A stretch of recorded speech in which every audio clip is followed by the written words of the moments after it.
Bonjour les loulous.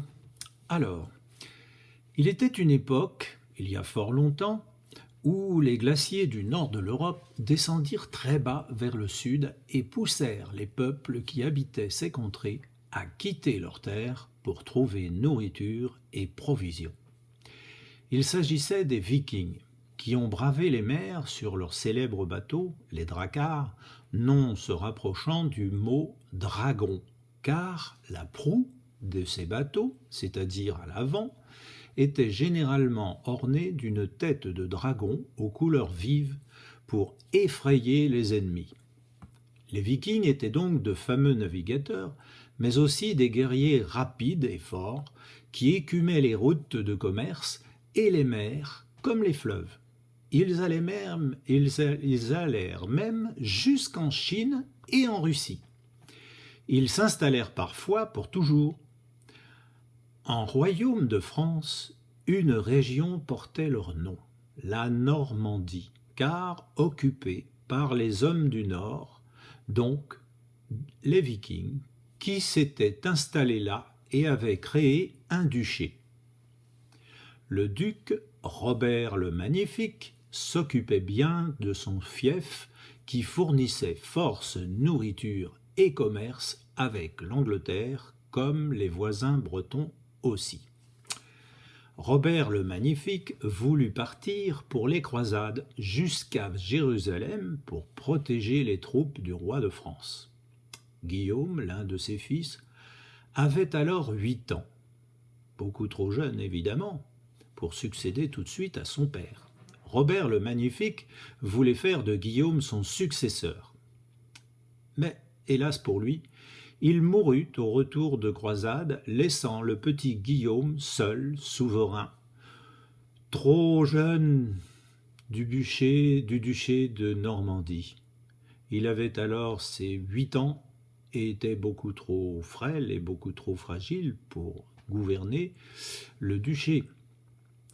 Il était protégé alors par son oncle tout d'abord, mais ce dernier fut empoisonné.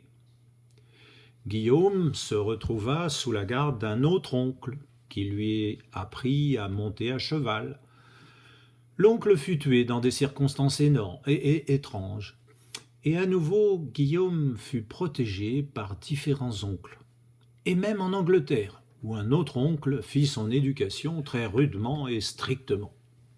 Guillaume, devenu très grand pour l'époque et très fort, et habile à l'arc et à l'épée, se déplaçait à cheval dans la campagne anglaise jusqu'à l'âge de 21 ans environ.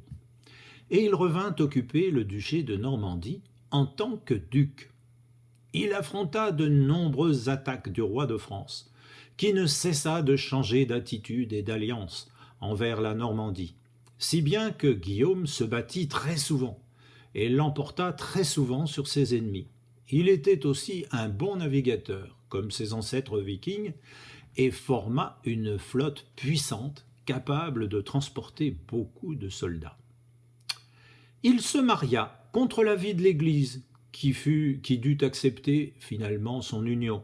Et enfin un jour, un conflit démarra avec l'Angleterre, et là, Guillaume décida de faire cesser les attaques en envahissant l'Angleterre, avec 600 bateaux transportant 7000 soldats.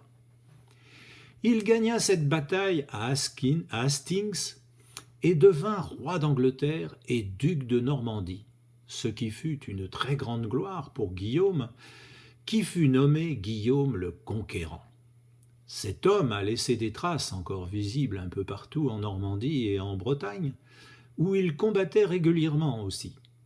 Pourtant, cette histoire ne doit jamais faire oublier que le peuple de paysans subissait de fréquents dégâts dans les champs que les chevaliers traversaient parfois sans précaution pour poursuivre le gibier, avec les chevaux et les piqueux qui écrasaient les cultures sans aucune gêne ni remords. Le peuple voyait toujours les seigneurs d'un œil méfiant à cette époque, car les guerres tuaient plus de civils que de soldats. Un peu comme aujourd'hui d'ailleurs. Nous pouvons méditer cela aussi. Voilà, à réfléchir.